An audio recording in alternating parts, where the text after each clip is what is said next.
అనారోగ్యం, ఉద్యోగం, వ్యాపారం అప్పులతో బాధపడుతున్నారా? వెంటనే జేకేఆర్ గురువు గారికి కాల్ చేసి అపాయింట్మెంట్ తీసుకోండి. నమస్తే రమ్మగారు. నమస్తే జయ. రమ్మగారు, కొన్ని అనుకుంటాం, వాటిని సాధించలేకపోతాం, పూర్తిగా ఇంకా ఓడిపోయాం అనిపించేస్తుంది. కొంతమంది లెగుస్తారండి బాల్స్ లాగానే, ఎత్తి నేలకేసి కొడితే ఎంత స్పీడ్ లెగుస్తో అంత స్పీడ్ లెగుస్తారు. కానీ కొంతమంది మాత్రం అక్కడే ఆగిపోతారండి. వాళ్ళని లేపటానికి చుట్టుపక్కల వాళ్ళు, కుటుంబ సభ్యులు ఎంత ప్రయత్నం చేస్తారో, ఎన్ని విధాల ప్రయత్నాలు చేసినా వాళ్ళు లెగిసి నడవకపోగా శాంతం నిద్రపోతామంటారు. రకరకాల అలవాట్లకి బానిస అవుతూ ఉంటారు. బయటకు తీసుకురావటం చాలా కష్టం కదా నమ్మగారు. వాళ్ళని ఎట్లా మోటివేట్ చేయాలి? చిన్నప్పటి నుంచి అంటే ఇలాంటి ఏదైనా సమస్య వచ్చినప్పుడు పడిపోకుండా ఉండటానికి ఏమన్నా మనం ఫస్ట్ నుంచి ఏమన్నా నేర్పించాలా? వాళ్ళ మనస్తత్వాలే ఉంటాయి జయ. కొంతమంది అట్లా దిగాలు పడి కుదేలైపోతారు. వాళ్ళ చుట్టుపక్కల ఉన్న సమాజం కూడా వాళ్ళని మరింత బాధకో డిప్రెషన్కో గురి చేసే లాంటి పరిస్థితులు ఉన్నాయనుకో, వాళ్ళు ఇంకా కుంగిపోతారు. చెప్పలేకపోతాం. మనుషుల తత్వాలు కూడా ఈ డిప్రెస్డ్గా అయిపోవటము, డిప్రెషన్లోకి కూరుకుపోవటము, ఇవి వాళ్ళ బేసిక్ మెంటాలిటీని ఆధారపడి ఉంటుంది. దాని మీద మీరు ఒక ఏడాది లోపల పిల్లల్ని చూడండి. ఈ డిప్రెషన్లో కూరుకుపోయేవాళ్ళు, నేను ఓడిపోయానని ఇంకా గెలవలేనని భావించేవాళ్ళు, వీళ్ళు సాధారణంగా ఎవరుంటారు? సాధారణంగా పిల్లల సంగతి తర్వాత చెప్దాం. అసలు సాధారణంగా చదువుల్లో ఫెయిల్ అయిన వాళ్ళు, ఎగ్జామ్స్ ఫెయిల్ అయిన వాళ్ళు, వాళ్ళు ఏదో ర్యాంక్ వస్తుంది అనుకుంటారు, అది రాదు. ఫలానా కాలేజీలో సీట్ అనుకుంటారు, అది ఎక్స్పెక్టేషన్ ని రీచ్ కాలేని వాళ్ళు. దానికి చాలా ఫ్యాక్టర్స్ తోడవ్వాలి. జనరల్ ఫ్యాక్టర్స్ ఏంటమ్మా, మన చదువు, మన అటెంప్ట్ కాకుండా చుట్టుపక్కల ఉన్నవి, ఎంత పోటీ ఉంది, ఎంత ఎంత కాంపిటీషన్ ఉంది ఆ సీటు కోసం, దాన్ని బట్టే కదా అది డిసైడ్ అవుతుంది. జనరల్గా చదువులు, మార్కులు, సీట్లు, కాలేజీలు, ఫలానా క్యాంపస్లో ఉన్న ఏమంటారు క్యాంపస్ సెలక్షన్స్, సీట్లు రాకపోవటము, ఇది ఒక ప్రాబ్లం. అక్కడి నుంచి ప్రేమలు, పెళ్ళిళ్ళు, ప్రేమలు ఫెయిల్ అవటం. ఇది బాగా, వీళ్ళు ప్రేమిస్తారు, అవతలది ప్రేమించదు, లేదా ఇదే ప్రేమిస్తుంది వాడు ఒప్పుకోడు, ఇద్దరు ప్రేమించుకుంటారు, వాడు కంటిన్యూ చేయడు, లేదా అదే కంటిన్యూ చేయదు. వీళ్ళిద్దరు కంటిన్యూ చేస్తామన్నా పేరెంట్స్ పరిస్థితిలో ఏదో సహకరించరు, పాప వాళ్ళకు కూడా అవుతాయి ఇవి. అక్కడి నుంచి పెళ్ళిళ్ళు, ఫెయిల్యూర్స్, పెళ్ళిళ్ళల్లో కంటిన్యూ అవ్వటము, అవ్వకపోవటము, రిలేషన్స్లో కంటిన్యూషను కాకపోవటము, ఆస్తులు రాకపోవటము, పుట్టింటి వాళ్ళు సహకరించలేదనో, అత్తారింటి వాళ్ళు సహకరించలేదనో, అన్నదమ్ములు హెల్ప్ చేయట్లేదనో, సిస్టర్స్తో పవలేకపోతున్నామనో, ఇవి కాకుండా మధ్యలో ప్రమాదాలు, అబ్యూజివ్ థింగ్స్, అవమానాలు, ఆఫీసుల్లో ముందుకెళ్ళలేకపోవటాలు, ప్రమోషన్లు రాకపోవటాలు, ఇన్ని ఉన్నాయి జయ జీవితం అంటే.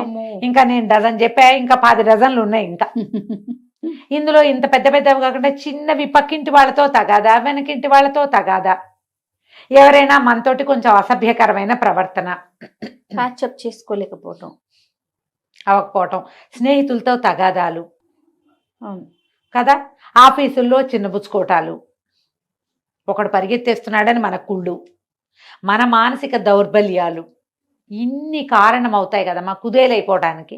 తప్పకుండాను. కాకపోతే ఏదైనా దేనికైనా తెల్లారితే 2. బాగా చెప్పారు. ఇంతే. ఇవాళకి ఏదో హాగా ఉంటాం, రాత్రి పడుకుంటే పొద్దుటికి పాత పడిపోతుందమ్మా మ్యాటరు.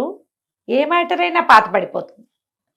ప్రేమలైనా, పెళ్ళిళ్ళైనా, ఇంకోటైనా, ప్రతి దానికి భవిష్యత్తు ఉంటుంది. మరణం తర్వాతే ఏముందో మనకు తెలియదు. అదొక్కటే మనం ఏమీ చేయలేం. మరణించిన తర్వాత నువ్వు ఏమీ చేయలేవు. నువ్వు బతికుంటే, బాగుంటే ఏదైనా చేయొచ్చమ్మా. నువ్వు ఎక్కడ ఫెయిల్ అయ్యావో అక్కడ పాస్ అవ్వచ్చు, ఎక్కడ పోట్లాడావో అక్కడ మళ్ళీ గెలిపొందొచ్చు, ఎక్కడ ప్రేమను పోగొట్టుకున్నావో ఇంకొక ప్రేమ అదే ప్రేమ కాకపోతే ఇంకోటి ఏమిటా పొందా ప్రేమలకి, ఇంకోళ్ళు దొరుకుతారు. సంతానం ఒకళ్ళు పోతే మనిషి ఇంకొకళ్ళు వస్తారు, భర్తలు పోతే భర్తలు వస్తారు, భార్యలు పోతే భార్యలు వస్తారు. జీవితమే పోతే శూన్యం. పైగా నువ్వు మిగిల్చిన శూన్యం ఉంది చూడు, ఇక్కడ నీ గ్యాప్ పూడ్చరా అనేది అవుతుంది. నీకు కాదది, ఉన్నవారికి. నువ్వు గ్యాప్ పెట్టేసి వెళ్ళిపోతావు, సుఖపడ్డాను అనుకుంటావు, నీకు తెలియదు అంతే. కానీ నువ్వు చేసిన గాయం ఇక్కడ ఎంత ప్రభావవంతమైన గాయం అవుతుందంటే, నువ్వు ఉండి ఫిల్ చేసుకోవాల్సిన పరిస్థితిని వదిలేసి పారిపోయి తగలబెట్టేస్తావు దీన్ని. నీ సమాజం అంతా కుదేలైపోతుంది నీ ఒక్కడి వల్ల. పారిపోవటం ఒక ఎత్తు అయితే నిస్సత్తువుగా ఉండిపోవటం. ఇన్ని సత్తుగా ఉండిపోతే 2 రోజులు పోయాక కోపపు అవుతారమ్మా. ఇదివరకు అట్లాంటి సమాజం కాదు ఇప్పుడు. ఇప్పుడు భర్తల్ని పోగొట్టుకున్నారు అమ్మాయిలు అనుకుందాం, పెళ్ళిళ్ళు చేసుకోవట్లేదమ్మా. 60 ఏళ్ళు వచ్చాక రెండో పెళ్ళిళ్ళు చేస్తున్న సమాజాలు ఉన్నాయి కదా తల్లి. ఇప్పుడు భార్యను పోగొట్టుకున్నావు, అది ఎప్పుడూ ఉంది. డివోర్సు అది ఉంది. ప్రేమలు అవి దొరకరా? దేశం ఏం గొడ్డుపోయిందా? ఓ పెళ్ళా ఉండి శుభ్రమైన జీవితం ఉన్న వాళ్ళకే మళ్ళీ ప్రేయసులు దొరుకుతున్న కాలం ఇది. ప్రేయసులు దొరుకుతున్నారు, ప్రియులు దొరుకుతున్నారు. 2-3 స్నేహితులను మెయింటైన్ చేస్తున్న ఆడాళ్ళు మగపిల్లలు లేరమ్మా ఈ రోజుల్లో. ఎంత సహజమైంది. ఉద్యోగము ఫెయిల్యూరు. 100 ఉద్యోగాలు ఉన్నాయి, ఉద్యోగమే రాలేదు. వ్యాపారం చేసుకో, శుభ్రంగా 4 కూరలు వండి జనాలకి ఇచ్చేయి. కర్రీ పాయింట్ పెట్టుకున్నా బతికిస్తున్నారు కదమ్మా, కూరల మీద బతికిస్తున్నారుగా. ఏం చేస్తే బతకలేం చెప్పు? ఏదైనా చేయొచ్చు. నీకు అదేదో కావాలని కాదు, అసలు బతకాలని ఉండాలి మొదట. ఈ కుదేలైపోవటానికి ప్రధానమైన కారణం ఏంటంటే జయ, అయిపోయింది అన్న భావన. ఏది అయిపోదు. ఇవాళ కుంగిపోయిన సూర్యుడు రేపొద్దున ద్విగుణీకృతోత్సాహంతో లేస్తాడు పొద్దున్నే. అంతే కదా. తెల్లారితే అసలు ఎక్కడా మచ్చుకురాని చంద్రుడు సాయంత్రం అయ్యేసరికి తయారైపోతాడు. వాళ్ళని చూసి నేర్చుకోవాలమ్మా మనం. సూర్యుడు చంద్రుడు, మేము చంద్రుడిని చూసి చందమామ అని చెప్పేవాళ్ళం పిల్లాడికి. మా వాడు సూర్యుని కూడా సూర్యమామ అనేవాడు. మరి చంద్రుడు చందమామ అయితే సూర్యుడు సూర్యమామ కాదు, అంతే. సూర్యమామే. సూర్యమామ చందమామ వాళ్లే చూపిస్తారమ్మా మనకి మార్గదర్శకం. ఎవరో వచ్చి మన జీవితాలు బాగు చేస్తారని అనుకోవద్దు. మీరు ఒక ఏడాది లోపల చంటి పిల్లల్ని చూడండి. 3వ నెల వస్తుంది ఒక పిల్లాడికి. ఒక్కోడికి పోషణ ఉండి బాగా మర్దం చేసి నీళ్లు పోసి వేడివేడి నీళ్లు పోసి జాన్సన్ బేబీ సోపులు పెట్టి అద్భుతంగా చేసే అమ్మమ్మ ఉంటుంది, లేదా అమ్మే ఉంటుంది. ఇంతంత లావుని ఉంటాడు పనసపండల్ని. ఒక బోర్లా పడ్డాన్ని ట్రై చేస్తాడు. నువ్వు ఇట్లాగు వాడు వెళ్ళిపోతాడు, నువ్వు లాగు వాడు వెళ్ళిపోతూ ఉంటాడు. ఎంతసేపు బోర్ల పడ్డాన్ని ట్రై చేస్తాడు వీడు.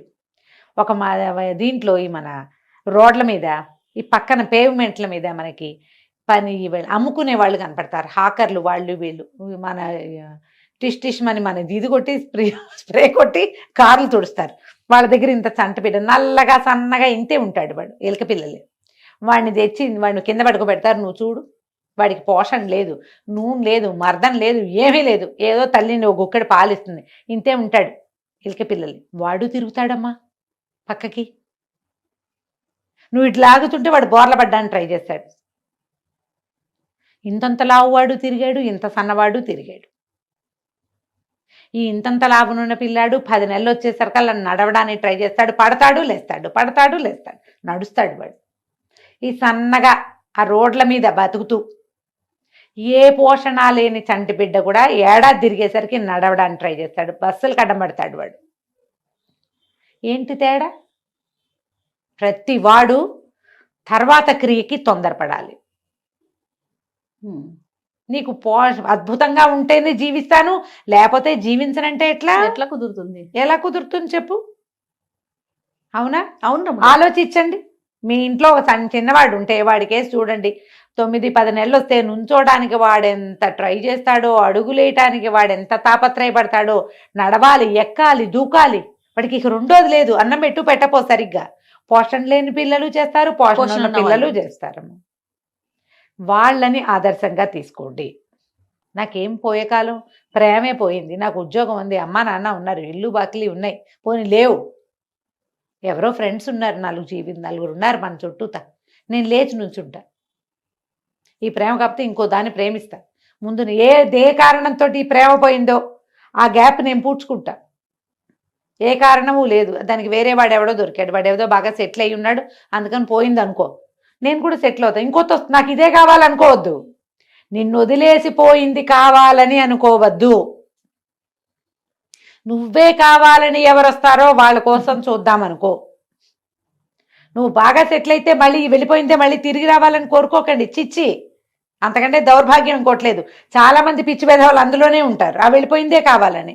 ఆ ఎవరితో ఒకడు పెళ్లి చేసేసుకున్నాడు, వాడే కావాలనుకుంటారు ఆడపిల్లలు కూడా. ఆల్రెడీ ఎవరితోనో పెళ్లి చేసేసుకున్న వాడు ఎందుకు మనకి? ఎందుకు చెప్పు?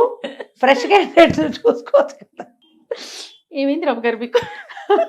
ఇలా ఉందా లేదా జయ ఆలోచన? నిజంగా ఉందండి. నిజంగా ఉందా? అట్లానే నేను ఆలోచిస్తున్నాను. సమాజంలో ఏముందో అదే చెప్తున్నాను. అసలు మళ్ళీ ఏంది నేను చెప్పటల్లా? అసలు నువ్వు వద్దు అన్న వాళ్ళు ఎందుకు వాడు వద్దు చీ అనటే నిన్ను ఇది కాకపోతే పట్టుకుని ఇంకో వేలాడతారు. వేలాడతారు. ఇంకో దాన్ని చూసుకుందాం, చీ ఆనందాన్ని చూసుకుందాం అంతే కదా. కదా. నువ్వే కావాలనే వాడిని వెతుక్కుందాం. ఆల్రెడీ ఎవరితోట ఉంటూ దానికి పిల్లలు కానీ దాని సంసారం పోషిస్తూ నీతో కూడా సరసమాడతాననే వాడిని చూడొద్దు అసలు, మనకొద్దు. ఇది ఇంకో టాపిక్ రాబోతుంది, మేము మాట్లాడాలి అసలు తప్పకుండా. అలాంటి వాళ్ళ జోలికి వెళ్ళకండి. ఇక్కడ నుంచోవద్దు, నడవండి. కొన్ని రోజులు దుఃఖం కష్టం ఉంటాయమ్మా. ఏదైనా ఒక గాయం తగిలితే అది మానడానికి సమయం టైం పడుతుంది. ఇవ్వాలి కదా. టైం తీసుకోండి, కానీ అక్కడే ఉండిపోవద్దు, ఉండద్దు. చేతికి తగిలిన గాయమే వారం రోజుల్లో మాయమైపోతుంది కదా. మాయమైపోతుంది. మనం అక్కడే ఉంటామంటే ఎట్లా? అంటే ఎట్లా? మనసుకి తగిలిన గాయాలు మానవు లాంటి సినిమా డైలాగులు చెప్పకండి. మరే శుభ్రంగా మానతాయి, అంతకంటే పెద్దవి కూడా మానతాయి. మాన్పించుకోవాలి. మందేసుకోవద్దు. మందేసుకోవాలి, దేనికైనా మందేసుకోవాలి. సమాజం చాలా ఉంది, ప్రపంచం చాలా పెద్దది, జీవితం బహు చిన్నది. అత్యంత అద్భుతమైన జీవితం మానవ జీవితమే. ప్రపంచంలో ఎన్నో ప్రాణులు ఉన్నాయి, మనలాంటి ప్రాణి ఇంకోట్లేదు, మనమే అది. అంతే. మనకి దొరికిన ఈ అద్భుతమైన మానవ జీవితాన్ని ఇంకా పరమాద్భుతంగా మార్చుకునేందుకు మనని మనం మోటివేట్ చేసుకోవాలి. సమస్యలు వస్తాయి, బాధలు వస్తాయి, ఆశాభంగాలు కలుగుతాయి, వాటి దగ్గరే ఆగిపోవద్దు, నడవండి. నడపటానికి చుట్టూతా ఉన్న వాళ్ళంతా ఏదో ఒక సహాయం చేయండి, ఒక మంచి మాట మాట్లాడండి, వాడిని బయటికి తీసుకురండి. ఈ తాగుబోత్తనాలు, తిరుగుబోత్తనాలు, ఏదో అలా పడిపోయి ఉండటాలు, ఇప్పుడు కొత్త కొత్త వచ్చిన దౌర్భాగ్యాలు, అవన్నీ చూడ్డాలు, ఏదో ప్రపంచాన్ని సృష్టించుకుని అందులో ఉండిపోవద్దు. ఒక చిన్న దాంట్లో ఉండకండి, ఒక సెల్లో ఉండద్దు, స్పెల్లో ఉండద్దు. ప్రపంచాన్ని సొంతం చేసుకోవడానికి ప్రయత్నం చేయండి. రైట్. ముందుకెళ్ళటానికి మీరెంత ట్రై చేస్తే ఆ ప్రపంచం మిమ్మల్ని అంత చేసి పట్టుకుంటుంది, దగ్గర తీసుకు. ఈ యూనివర్స్ ఎట్లా చేస్తుందంటే జయ, చూస్తూ ఉంటుంది. నువ్వు చేయి చాపితే అది చేయి చాపుతుంది, నువ్వు చేతులు కింద పెట్టుకుని ముడుచుకు చూస్తుంటావు, అది నీకే చూస్తూ ఉంటుంది. నువ్వు ప్రయత్నం చేయి, నీకు అవకాశాలు చూపిస్తుంది. ప్రకృతి అంతేనమ్మా. అవునండి. నువ్వు ఏ ప్రయత్నము చేయవు. నేను బావిలో పడ్డానని దేవుడా అని కూర్చున్నావు, ప్రకృతి నీకేమిచ్చింది? వెదవది నోరు ఇచ్చింది, కాళ్ళు చేతులు ఇచ్చింది. ట్రై చేయి, అరువు కేకలు పెట్టు కనీసం. అంతే. నీ కేక వినపడేందుకు ఒక మనిషిని అటు తీసుకొస్తుంది. ఎంతమంది జీవితాల్లో ఇలాంటివి జరుగుంటాయి జయ. 100% రమ్ గారు కదా. మనం అలాంటి ఊహ చేయాలి. ఇది పోతే ఇంకొకటి ఖచ్చితంగా వస్తుంది, పోగొట్టుకోవద్దు. కానీ అదే పోయిందనుకో, దానికోసం వెంపర్లాడద్దు, ఇంకొక దాన్ని సొంతం చేసుకునే ప్రయత్నం చేయాలి. అలా ఆలోచించాలి. కొన్నాళ్ళు దుఃఖించండి, మౌనం చేయటం తప్పదిగా. కొన్నాళ్ళు విషాదంగా ఉంటాం, కానీ బయటపడాలి. ఆ బయటపడడానికి మనం వంతుగా ఒక ఫ్యామిలీ మెంబర్సో, స్నేహితులు, ఎవరో ఒకళ్ళు కొంచెం సహాయం చేసి వాళ్ళని ఎవరితోటైనా మాట్లాడించి కొంచెం ముందుకు తీసుకెళ్ళి బయటపడేయాలి. ట్రై చేస్తే ఆటోమేటిక్గా మళ్ళీ వాళ్ళు కొత్త జీవితాన్ని అందుకుంటారు. దీనికి కుటుంబము, సమాజము, మన వంతు పాత్ర మనం పోషించాలి. అప్పుడు ముందుకెళ్తారు, ఇంక ఇబ్బంది ఏమి ఉండదు ఆ తర్వాత. రైట్ అండి. నమస్తే. నమస్తే జయ.